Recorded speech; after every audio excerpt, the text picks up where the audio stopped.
Salut les amis, c'est Vincent, vous êtes sur VincentQuête et j'espère que vous allez bien. C'est probablement l'extinction de masse qui a le plus marqué nos imaginaires quand on était enfant. Je vous propose aujourd'hui de remonter dans le passé, et pas qu'un peu, direction 66 millions d'années en arrière, le moment où les dinosaures ont disparu. Longtemps, les explications de cette extinction globale et instantanée étaient floues, nombreuses et soumises à des doutes. Désormais, les faits sont un peu plus clairs. Il y a 66 millions d'années, donc à 1 ou 2 millions d'années près, une météorite géante s'est écrasée. Quand je dis géante, c'est vraiment géant. 10 à 12 km de diamètre, 1500 milliards de tonnes, une météorite qui fonçait à, environ 72 000 km/h. Elle s'est écrasée dans le golfe du Mexique et a créé un cratère, on s'en doute vu ses proportions. Il est appelé maintenant le cratère de Chicxulub, environ 180 km de largeur et 20 km de profondeur. Pour que vous imaginiez un peu mieux le choc les amis, on parle souvent d'une explosion équivalente à plusieurs milliards de fois celle de la bombe nucléaire d'Hiroshima. La collision entre la météorite et la Terre entraîne un énorme nuage de fumée et des poussières dégageant un énorme souffle chaud qui déclenche des incendies. La température augmente de plus d'une centaine de degrés. Tout est brûlé aux alentours du cratère, l'eau s'évapore.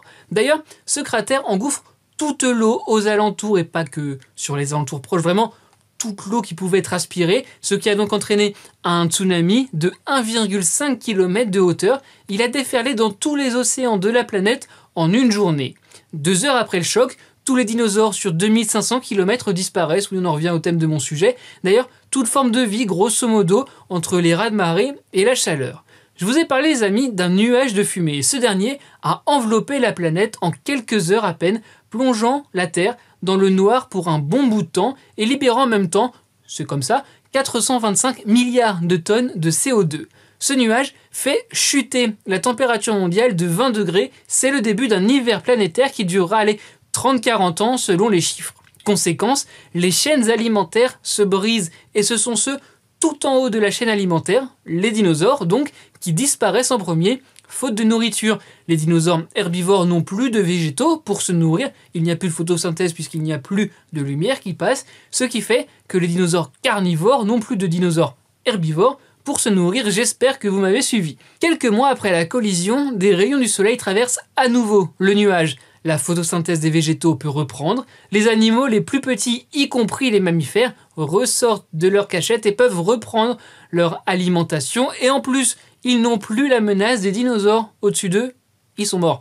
Voilà donc comment ont disparu les dinosaures et finalement comment ont disparu 75% des espèces. C'est juste énorme, mais attention, il y a un mais. Car oui, si c'est la météorite qui a tué définitivement les dinosaures, on est d'accord, elle est en fait le point final d'une crise commencée bien des années avant. Dans l'actuelle Inde, qui était encore une île au cœur de l'océan Indien, des éruptions ont duré pendant des millénaires affectant le climat mondial et donc la vie des dinosaures. Ils étaient déjà alors sur le déclin 10 millions d'années avant leur extinction totale. Et allez, pour terminer, un petit fait sur l'endroit de la chute de la météorite. En fait, elle est tombée à l'un des pires endroits possibles sur Terre. Selon une étude, seulement 13% de la surface terrestre serait composée des roches susceptibles de provoquer une telle extinction de masse. C'était donc pas de chance pour les dinosaures. C'est la fin de cette vidéo, merci les amis d'avoir regardé, j'espère que vous en savez plus. Si vous avez aimé ou appris des choses, likez, partagez, dites-le moi dans les commentaires et abonnez-vous à ma chaîne. On se retrouve aussi sur Insta, TikTok et Twitter.